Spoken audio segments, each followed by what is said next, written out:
네, 똑똑 우리 여행을 두드림에 오신 분들 너무 감사드리고요. 이제 강의를 한번 시작해 보도록 하겠습니다. 여행의 장점은 이렇습니다. 우선 에너지 소비가 있겠죠. 우리가 여행을 가게 되면 대부분 평소 때보다 더 많은 활동을 하게 됩니다. 사람도 그렇고 우리 반려견들도 그렇고 그러면서 더 많은 에너지 소비를 하게 돼요. 제가 항상 말씀드리는 게 피곤한 개가 행복한 개다. 그렇죠? 그리고 스트레스를 감소시킬 수도 있어요. 이거는 잘못하면 스트레스가 더 높아질 수도 있지만 즐거운 활동을 하면서 이렇게 에너지 소비를 하게 되면 스트레스를 감소시킬 수 있죠.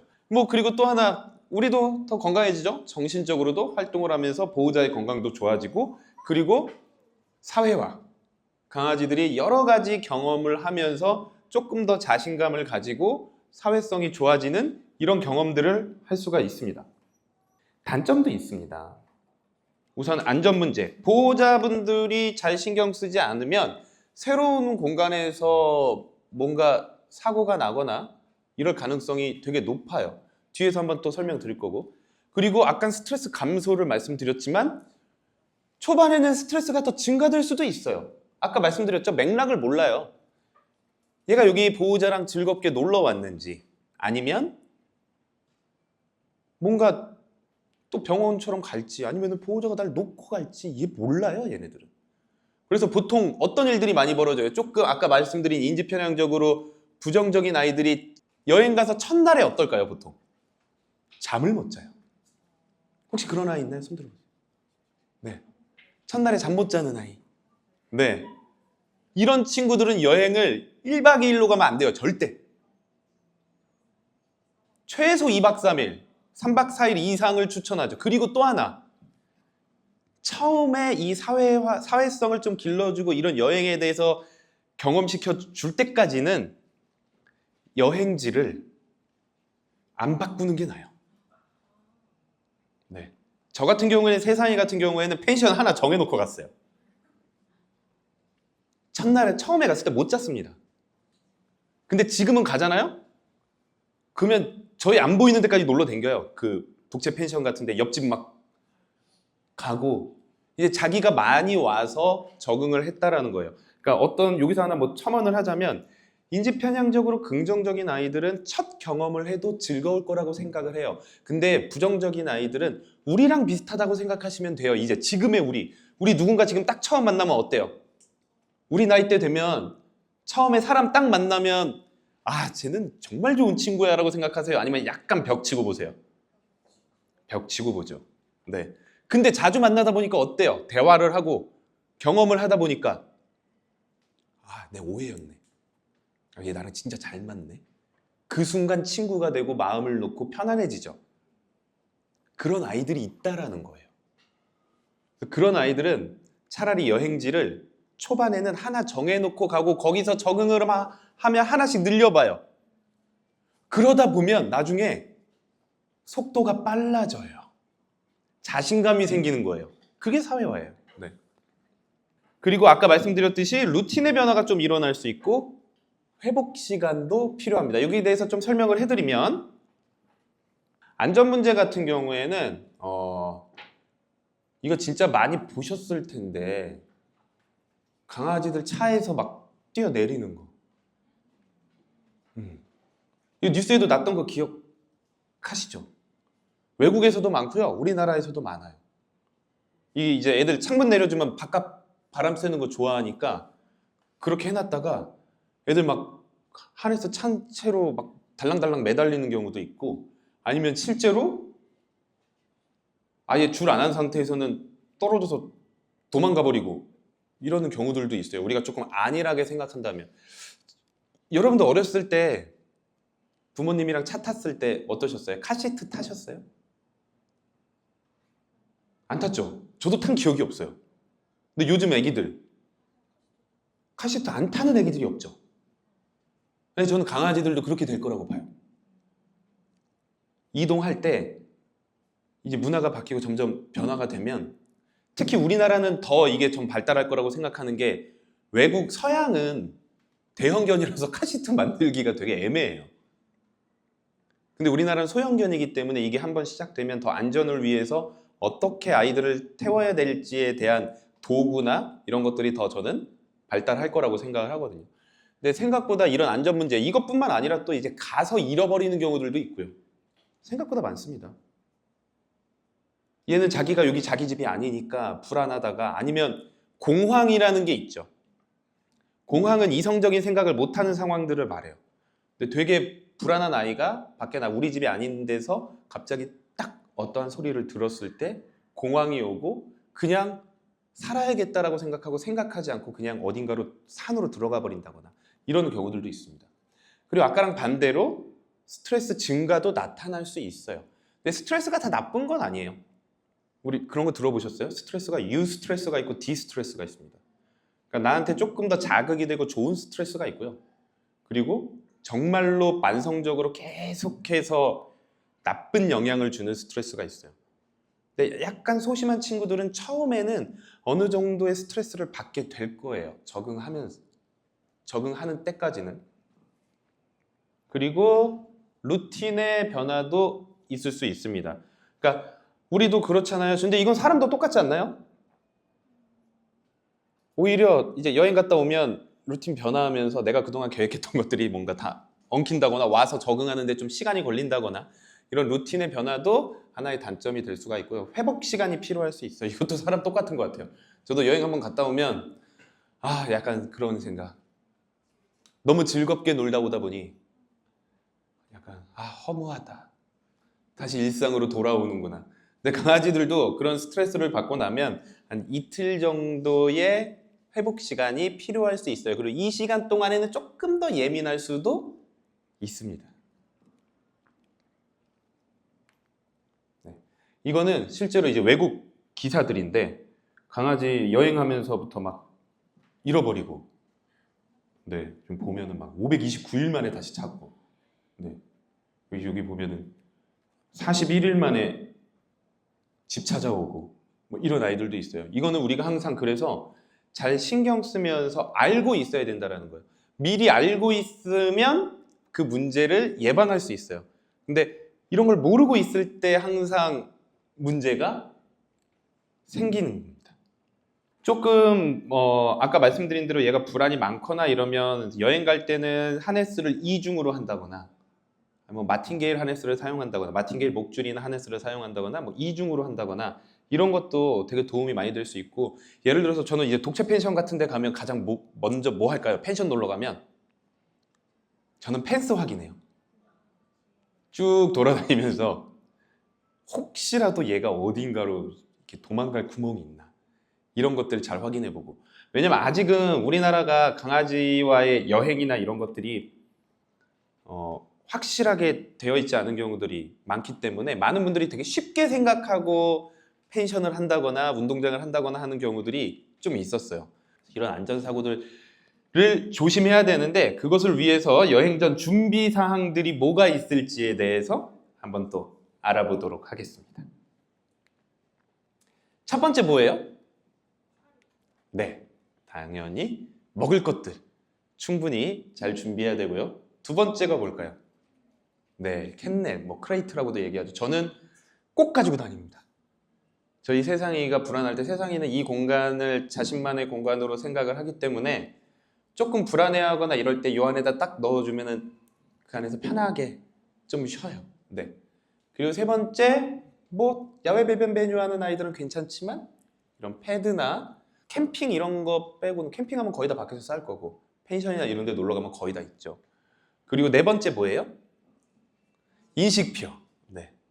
인식표. 아까도 말씀드렸지만 혹시라도 잃어버리게 되면 마이크로칩 해도 인식표 하나는 달아 놓으세요. 왜냐면 마이크로칩은 확인하러 가려면 어딘가를 데리고 가야 돼요. 근데 인식표가 있으면 거기에는 보통 우리가 보호자 전화번호를 적어 놓기 때문에 바로 연락이 올 수가 있죠. 그리고 또 하나 이런 거, 저는 산책이나 아니면 무조건 밖에 나갈 때 네, 간식이랑 트립 파우치 바로바로 보상할 수 있는 거. 또 6번, 이거 많이 생각 못 하실 수 있는데 네, 매트. 이 아이만의 자리.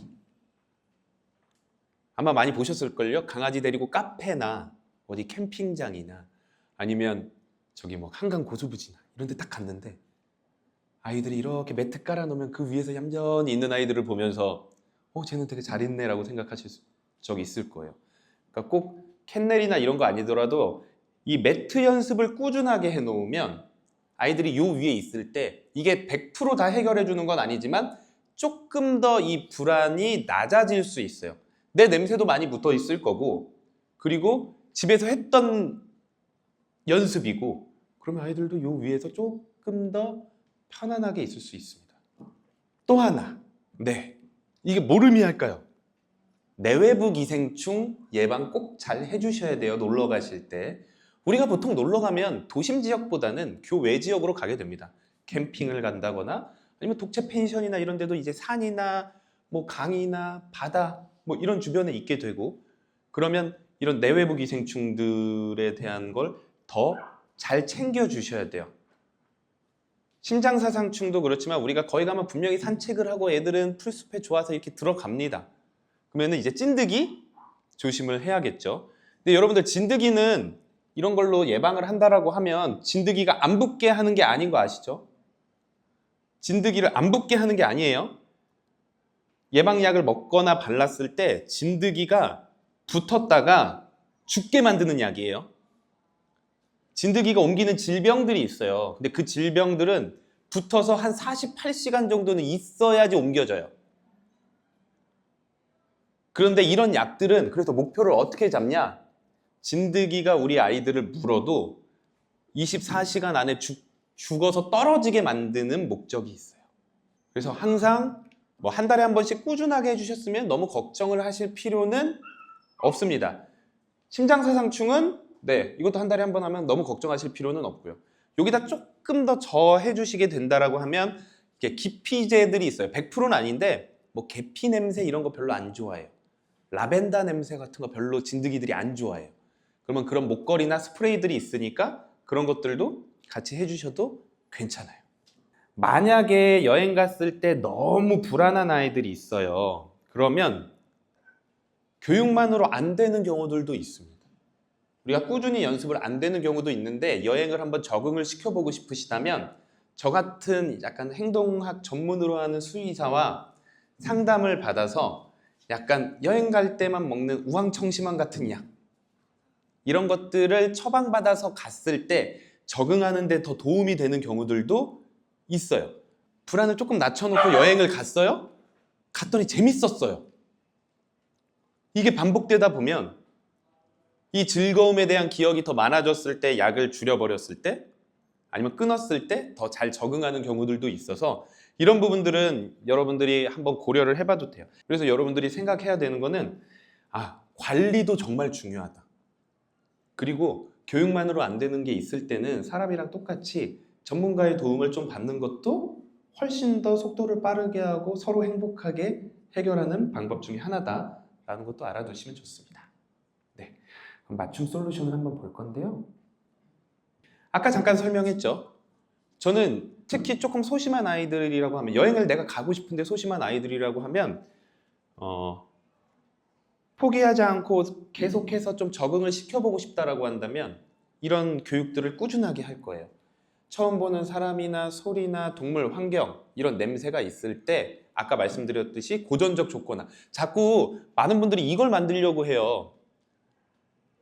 앉아 내 말 잘 들어야지만 칭찬하고 뭔가 얘는 지금 불안해 죽겠는데 뭔가 잘했을 때 칭찬하려고 한단 말이에요. 그러면 안 돼요. 얘 반응과 상관없이 칭찬하고 좋아하는 걸 주려고 하셔야 돼요. 감정이 바뀌어야지 행동이 바뀔 수 있는데 자꾸 감정은 안 바뀌었는데 행동만 바꾸려고 하고 있다니까요. 그래서 솔루션 자체가 진행이 안 되는 거예요. 얘는 계속 무서워하고 우선은 얘 반응과 상관없이 좋아하는 것과 이 환경, 소리, 사람 뭐 이런 것과 계속 연결시키려고 해야 돼요. 많은 사람들이 자꾸 행동만 신경 써요. 걔를 기계로 알아요. 무조건 나가서 사회화 시킬 때는 여러 가지 자극들과 얘가 좋아하는 것을 계속 연결시키는 게 가장 중요합니다. 물론 요구성 지즘이나 이런 거 할 때는 주면 안 돼요. 간식 내놔라고 할 때 주면 터지겠죠. 근데 감정, 부정적인 감정에 의해서 나타난 행동들은 감정을 바꿔줘야지만 그 행동이 줄어든다는 걸 여러분들이 명심해야 돼요. 그리고 우리가 또 알아야 될 게 우리 강아지들의 언어입니다. 뭔가 데리고 나갔을 때 이런 강아지들의 언어를 잘 알고 계시면 얘가 지금 좀 긴장했구나, 이런 것들을 알 수가 있어요. 그러면 보호자로서는 항상 더 올라가기 전에 그 상황에서 끊어주는 게 중요하다는 거예요. 근데 얘네들의 언어를 잘 모르니까 여러분들이 이걸 그대로 두다가 빵 하고 터지고 문제가 되는 경우들이 상당히 많아요. 그래서 보면 가장 미약한 스트레스를 받았을 때 눈 깜빡이고 하품하고 코 핥고 뭐 머리 돌리고 몸 돌리고 자리 피하거나 도망가려고 하고 이런 부분들이 보여요. 이 정도에서 미리 끊어주는 게 더 중요해요. 아까 처음에 딱 들어왔을 때 애들 다 헥헥거리고 있었고요. 우리 소피 아직도 떨어요? 이제 좀 괜찮아지죠? 네. 이런 것들 막 보였을 거예요. 그때 우리 아이의 지금 상황이 어떤지를 보호자님들이 알아야 돼요. 지금 이제 막 떨거나 하품하거나 이런 아이들 거의 안 보여요. 처음에 왔을 때 애들 대부분 다 그랬거든요. 근데 조금 적응하다 보니까 괜찮아졌어요. 이럴 때도 막 간식 주고 그러셔도 돼요. 계속해서 보상하고 칭찬해 주시는 것도 좋습니다. 꼬리 같은 경우에도 여러분들 꼬리 흔드는 게 무슨 뜻이에요? 꼬리를 흔드는 거 무슨 뜻이에요? 반갑다? 좋다? 꼬리에는 되게 여러 가지 의미가 있습니다. 나중에 한번 보세요. 강아지들 딱 만났을 때, 처음 보는 강아지 만났을 때 아이들의 성격에 따라서 대부분 꼬리가 어떨 거냐면 좁은 폭으로 막 이렇게 흔들릴 거예요. 이거는 꼬리 흔들린다고 반갑다가 아니에요. 이건 되게 긴장하고 부정적인 느낌이에요. 꼬리의 폭이 넓어야지 긍정적인 느낌이에요. 리트리버 애들 어때요? 사람들 보면 막 엉덩이까지 흔들려고 하죠. 막 폭을 최대한 넓히려고. 근데 조금 긴장한 상태에서는 애들이 꼬리를 방울뱀처럼 흔드는 경향들이 있어요. 그러니까 무조건 꼬리를 흔든다고 다 좋다라고 보시면 안 됩니다. 그래서 특히 이제 여기서부터 위험해요. 이런 걸 알아주셔야 돼요. 저는 아이들의 성격에 따라서 강아지들 다 처음 만난 강아지들 다 만나게 하지 말라고 해요. 처음 만난 강아지가 친구일까요? 친구 아니에요. 저희 트레이너들이랑 저희는 강아지 처음 만난 애들끼리 인사하면 처음에 저희가 긴장해요. 보면서 바디랭귀지만 진짜 보고 있어요. 여기 안 넘어가게. 넘어가면 딱 끊어버리려고. 오히려 어떤 느낌이냐면 처음 보는 강아지들끼리 딱 만날 때 얘네들의 바디랭귀지를 보면 딱 그 느낌이에요. 중3에서 고1 넘어가던 3월 2일의 느낌. 중학교 안에서 넘어가는 거는 친구들이 좀 있잖아요. 근데 중3에서 고1 넘어갈 땐 친구들 진짜 없잖아요. 그 느낌. 거기에 다 있어요. 그 안에 있는 아이 중에 우리 아이가 어떤 아이인지를 여러분들이 알고 있어야 돼요.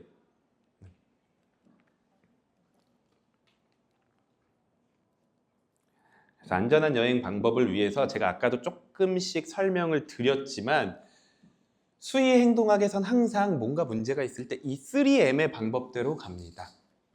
관리, 교육, 모디피케이션이 교육이에요. 그리고 메디케이션, 마지막이 약물이에요. 가장 이 셋 중에 중요한 게 뭘까요?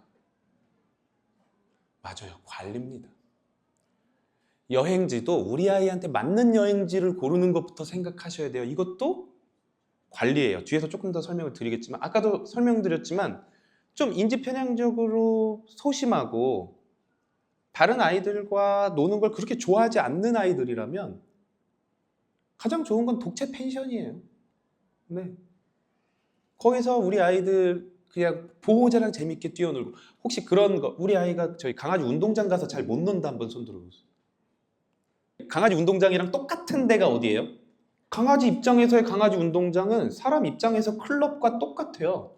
그리고 클럽에서 못 노는 아이들의 이 또 타입이 있어요. 걔들도 그런 애들이 있어요. 그냥 그 공간 자체를 싫어하는 애. 가서 노는 건 좋아해요. 막 뛰어노는데 나 혼자 놀고 싶어 하는 애. 가서 다른 사람이랑 막 다 놀다가 괜히 시비 붙는 애. 이런 스타일을 좀 잘 알고 계셔야 돼요. 근데 만약에 인지 표현적으로 긍정적이고 다른 거 다 괜찮고 소리 민감증도 없고 그러면 뭐 캠핑도 괜찮고요. 요즘 뭐 이렇게 콘도나 호텔 같은 데서 이렇게 운동장 있고 이런 공간도 괜찮고. 그래서 가장 먼저 필요한 거는 이런 관리적인 부분이고요. 그리고 오늘 우리가 꼭 해봐야 되는 그런 교육적인 부분들 같이 해볼 거고, 약물 필요한 아이들은 예를 들어서 여행 가선 잘 놀아요. 근데 차 타는 거 힘들어요. 비행기 타는 거 힘들어요. 이동할 땐 힘들지만 가면 너무 재밌게 잘 노는 애들은 딱 진짜 많아요. 갈 때만 그런 항불안제 먹고 가서 재밌게 놀고 돌아오고. 이게 교육이에요. 이게 얘한테는 즐거운 경험을 하는. 아니면 가서도 너무 조금 불안해한다라고 한다면 이런 방법을 통해서, 우리가 이거는 이제 의학적으로 드러그 디센서타이제이션이라고 하거든요. 약을 먹고 불안이 낮아진 상태에서 새로운 환경을 적응하면서 이 환경에 대해서 긍정적인 경험을 하고 오게 만드는 방법. 이런 방법도 도움이 많이 될 수 있습니다. 관리에 대해서 조금 더 자세히 알아보면 우리 아이들 좋아하는 거 같이 챙겨가고, 최대한 원래 쓰던 것들 이런 거 챙겨가면 좋고요. 그리고 아까 캔넬이나 이런 것처럼 휴식 공간. 근데 이게 휴식 공간이 되려면 평소에도 휴식 공간이어야지만 휴식 공간이 되겠죠.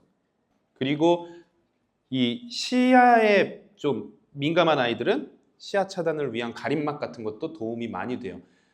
차 탈 때 불안해하고 문제행동 보이는 아이들 중에 저는 크게 두 가지로 봐요. 그러니까 진짜 멀미, 아니면 진짜 멀미가 아닌 아이들은 소리에 대한 불안, 아니면 시각적 자극.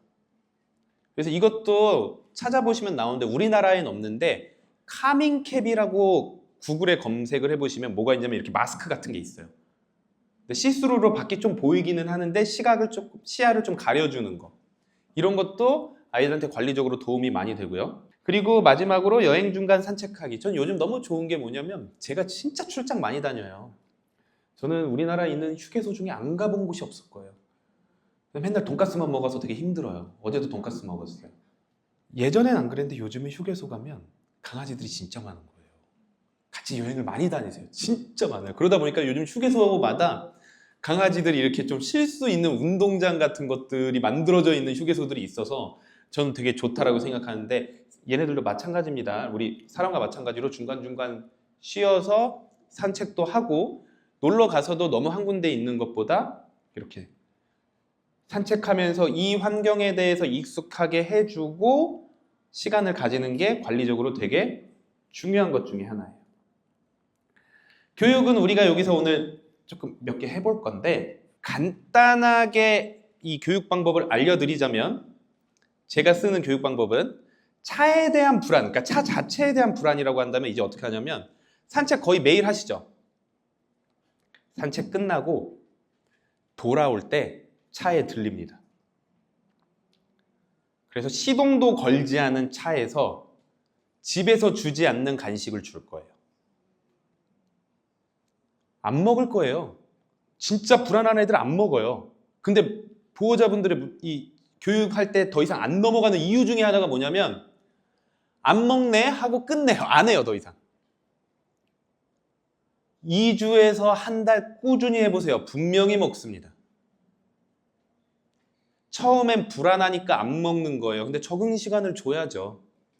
꾸준히 하다 보면 먹어요. 그러면 2단계로 이제 끝나고 들어올 때 차가 멈춰 있는데 시동만 거세요.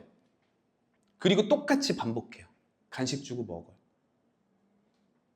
그 다음에 이제 조금씩 움직여 보기 시작합니다. 속도도 높이고 좀 멀리도 가보고. 이게 가장 기본 교육이에요. 이거 안 되면 저나 우리 트레이너 같은 전문가들 만나야 돼요. 근데 그래도 이런 것들은 먼저 한번 해보시는 게 좋습니다. 근데 소리에 대한 것도 되게 크다는 게, 저는 많은 경험이 있어요. 어떤 분들은 저랑 상담 왔다가 다 여쭤보거든요. 자동차에 대해서. 그러면 어떤 분이 얘 차에 대해서 너무 불안해요 하고 막 상담을 1시간 정도 하다가 근데 이상하게 우리 아빠 차에서는 안 그래요. 이러세요. 아버님 차종과 이 보호자님의 차종을 보니까 이 보호자님은 미니예요. 미니 쿠퍼. 차 아시는 분들은 아실 거예요. 극악의 소음 차단과 승차감. 네, 아버님 차는 그래도 조금 승차감이 좋은 차였어요. 그래서 다른 거 한번 테스트 해보라고 말씀드렸어요. 그랬더니 제 차에서만 그러네요. 차를 바꾸셨죠. 네. 그리고 제가 많이 여쭤보면 디젤에 제일 힘들어요. 네. 그 다음에 휘발유. 전기차를 제일 좀 편해하는 느낌이 있어요. 아무래도 소음이나 이런 게 가장 적으니까. 근데 그거 이외에도 되게 여러 가지 원인들이 있어서 아주 간단한 문제는 아닙니다. 그 다음에 마지막으로 우리가 아까 많이 설명드렸던 이런 약물적인 방법들이 있어요. 항불안제들이에요. 네. 사실 근데 많은 분들이 이런 항불안제 먹고 이런 것들에 대해서 걱정을 하시지만 항불안제가 우리 수의학에서 쓰는 약물들 중에 되게 안전한 축에 속해요. 네, 정말 안전한 축에 속해서 걱정하시다가 해보신 분들도 나중에는 제가 이걸 왜 이제야 했는지 뭐 이런 얘기를 하시는 분들도 꽤 계시고, 그리고 아까도 말씀드렸듯이 얘네들은 맥락도 모르고 우리가 말로 설명도 못 해주고 다 경험적으로 해야 되는데 이 경험 자체가 불안이 너무 높아서 시작이 안 되는 경우들이 있어요. 긍정적인 경험 자체가 애들이 불안이 너무 높으면 학습이 안 되거든요. 시작 자체가 안 되는 경우들이 있어서 필요하다면 적극적으로 사용을 해도 괜찮습니다. 저희 세상이도 처음에 구조했을 때 오랫동안 좀 먹었었고, 제가 되게 정말 좋아하는 우리 행동학 교수님이에요. 여행에 대해서 명언을 남기셨는데, 개들이 여행을 선택하지는 않지만 그곳에서 느낀 감정은 오래도록 기억에 남는다. 그러면 우리가 해야 될 일들은 오늘 제가 드린 말씀들과 이제 배울 것들을 같이 연습하면서 이 감정이, 이 기억이 나쁜 기억과 감정이 아니라 즐거운 감정과 기억으로 만들어줘서 여러분들과 더 여행을 가고 싶게 만들어주는 거겠죠? 그게 저는 보호자의 역할이라고 생각합니다.